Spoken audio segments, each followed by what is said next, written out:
Hai semua, perkenalkan nama saya Raden Derajata Biranur Atnyana, kelas 9A, nomor absen 30.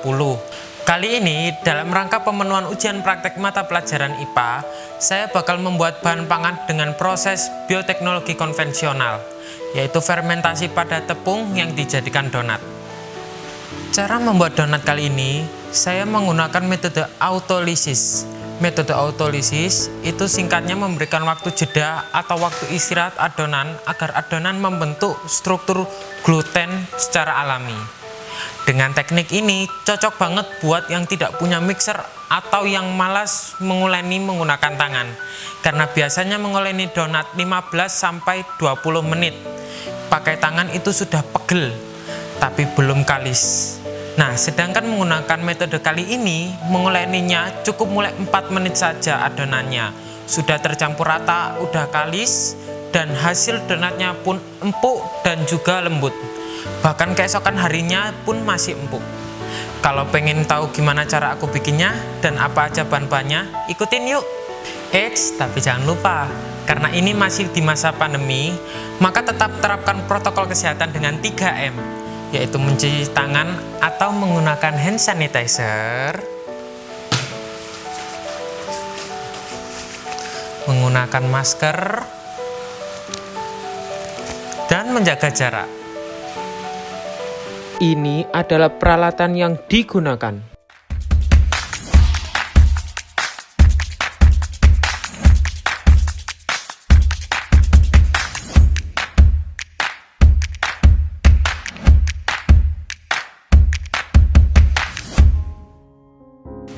Dan bahan-bahannya dibagi menjadi dua, yaitu bahan A dan bahan B.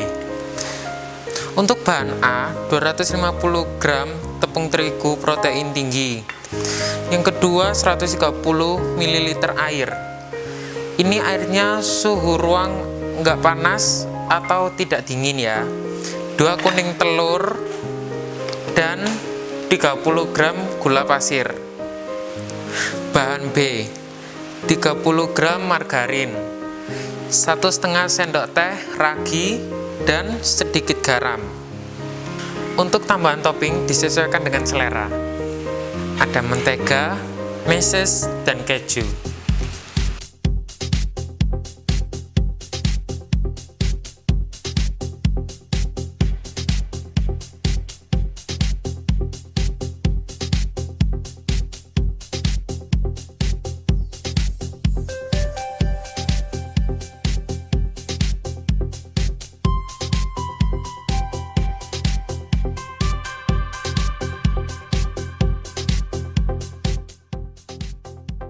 Nah, ini adalah adonan yang telah didiamkan selama 6-8 jam.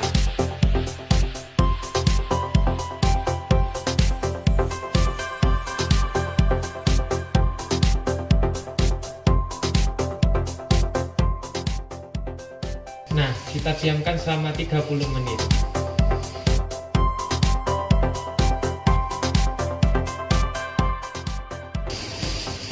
Setelah 30 menit, adonannya telah mengembang 2 kali lipat akibat proses fermentasi tepung dengan ragi. Lalu keluarkan udaranya dan diuleni sebentar.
ini dia nih akhirnya bahan pangan dengan proses bioteknologi konvensional yaitu fermentasi pada tepung yang dijadikan donat telah jadi. Yeay.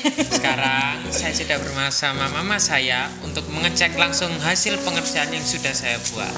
Oke, baiklah kalau gitu. Tapi sebelumnya seperti biasa ya kan, karena ini masih dalam pandemi COVID-19, kita tetap menerapkan protokol kesehatan. Jangan lupa sebelum makan kita pakai hand sanitizer, atau misalnya kalau misalnya nggak bisa cuci tangan bisa pakai hand sanitizer kayak gini nih gitu ya. Oke, kalau gitu langsung aja kita akan coba hasil pengolahan bahan bioteknologi gitu ya. Bioteknologi dengan proses konvensional, tapi ini pakai tepung dan fermentasi. Oke. Ragi. Oke, baiklah kalau gitu. Ini tadi hasil sebelum digoreng. Oke, baiklah kalau begitu. Kita akan cek dulu sama-sama karena Mama nggak kepengen hasil karyanya Dero ya kan ini tidak maksimal seperti itu. Oke, baiklah, ini adalah proses donat masih berupa tepung ya. Tadi pada saat setelah fermentasi kita akan lihat bersama-sama apakah ini proses fermentasiannya berhasil dengan sukses atau tidak begitu ya. Kita akan lihat, saya pakai kasat tangan saja. Wow, ini ternyata kalau begini kan agak ini ya, berarti mengembang ya. Ini kan agak sedikit ada celah udara nih. Nah, ini berarti tandanya dia berhasil terfermentasi dengan baik begitu. Dan aromanya, bau peragiannya juga udah tidak terlalu terasa atau terlalu terlihat begitu ya. Ini dikasih tepung biar nggak lengket kan? Oke, baiklah kalau begitu. Kita lihat teksturnya dulu, guys. Wow, kalis banget, lentur ya. Berarti ini proses fermentasinya atau peragiannya tepat, dan berarti ini bisa dikatakan sebagai pengolahan yang sukses tuh seperti ini. Akhirnya sukses juga. Ini adalah proses yang sebelum digoreng begitu ya, untuk siap disajikan atau siap untuk dinikmati begitu. Kalau begitu langsung aja kita coba tes donatnya yang sudah jadi setelah melalui proses penggorengan. Oke, kita geser ke sebelah sini. Tapi ini kenapa ada yang besar, ada yang kecil? Ini pasti yang besar buat Mama ya? Iya, cocok, sangat cocok. Sangat cocok. Itu maksudnya gimana coba sangat cocok sama Mama? Oke, karena saya pecinta coklat, kita akan coba untuk yang rasa coklat aja ya. Oke guys, kita lihat apakah kayaknya kok nggak enak ya kalau pakai ini ya. Kita langsung coba begini saja. Pakai tangan. Mukbang guys.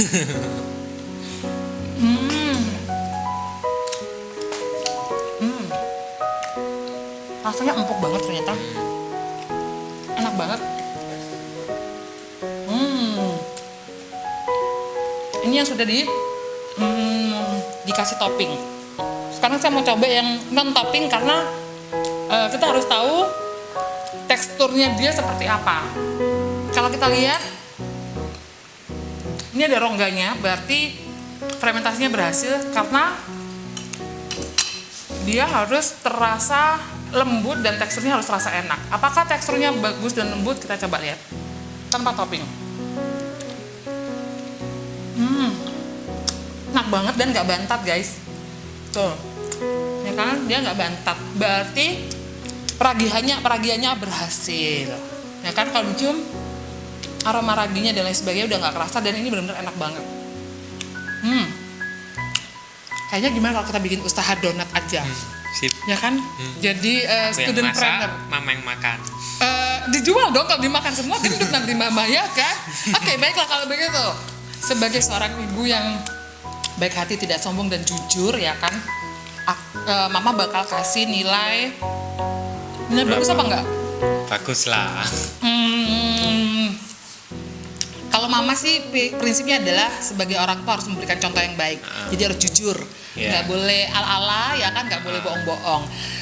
Nilainya harus sesuai, dan melihat jeripayanya sampai sukses kayak begini. Apalagi kalau tadi kita ngeliat di video sebelumnya ya kan, Mama sempat ngeliat video sebelumnya, itu memang hasilnya bisa mengembang. Jadi yang awalnya adonan itu kecil itu bisa mengembang, berarti tandanya proses peragian atau fermentasinya itu berhasil. Ya sudah, kalau begitu langsung aja kita kasih nilai 1000.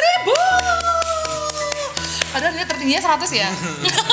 Gak apa-apa deh, namanya orang tua ya, harus kasih yang terbaik, dan karena memang harus jujur ya udah aku kasih nilainya sempurna. Mantap jiwa. Nah, itu tadi hasil masakan saya. Alhamdulillah saya puas karena jerih payah saya terbayar dengan mendapat pujian dari Mama. Semoga mendapat apresiasi dan nilai terbaik pula dari Pak Lasno, Mem Marta, Mem Herna, dan Mem Ismail, serta para penguji lain di ujian praktek IPA kali ini. Sekian dulu dari saya, sampai jumpa.